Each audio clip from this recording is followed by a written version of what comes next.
Bugusarado ang isang lalaki matapos mang-hostage sa isang batang babae sa Parañaque City. Paliwanag ng suspect, nagawa niyang krimen matapos siyang hiwalayan ng kanyang misis. Nagsisisi na raw siya. At yan ang unang balita ni Jomer Apresto. Kuha ang video na yan sa bahagi ng Barangay Don Galo sa Parañaque City nitong linggo. Makikita ang isang lalaki na bigla na lang sinunggaban ng isa pang lalaki hanggang sa kinuyog na siya ng taong bayan. Nakatakbo pa palayo ang lalaki. Pero na-corner siya ng mga tao at muling kinuyog. Ayon sa pulisya, hostage taker ang lalaking ginulpi sa video.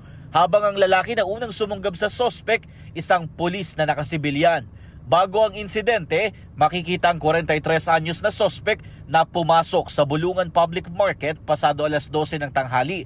Paglabas niya, bit-bit na niya ang 2 taong gulang na babaeng biktima na katabi noon ng kanyang magulang na taga-tiktik sa palengke. Sinubukan pang pigilan ng mga tao ang suspect pero hindi sila gaanong makalapit dahil may nakatutok na kutsilyo sa biktima. Bigla napasugod dito yung tatay mismo ng bata at humingi po ng sukulolo sa amin. Dala-dala kasi nila yung anak nila doon. Biglang napadaan itong suspect at biglang tinangay yung anak nila. Umabot sa mahigit 1 oras bago tuluyang nasagip ni Patrolman Samuel Melad ang biktima sa bahagi na ng tulay. Mahigit 1 kilometro ang layo mula sa palengke. Nagtamo ng mga galos ang biktima. Sugatan din ng pulis matapos niyang awati ng mga gumugulpi sa suspect at makuha ang kutsilyo na nalaglag nito.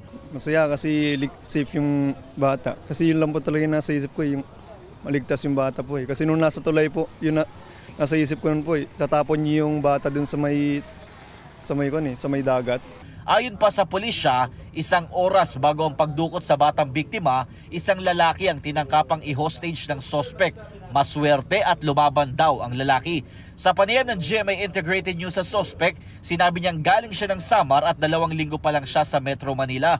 Mamamasukan daw sana siya bilang construction worker. Pero balisa raw siya dahil naghiwalay sila ng kanyang asawa.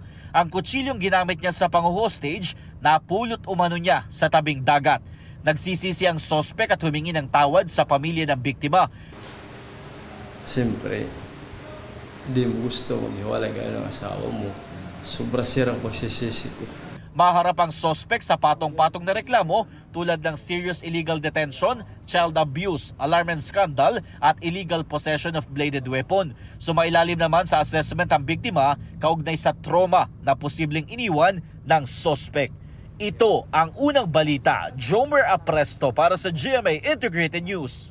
Igan, mauna ka sa mga balita, mag-subscribe na sa GMA Integrated News sa YouTube para sa iba't ibang ulat sa ating bansa.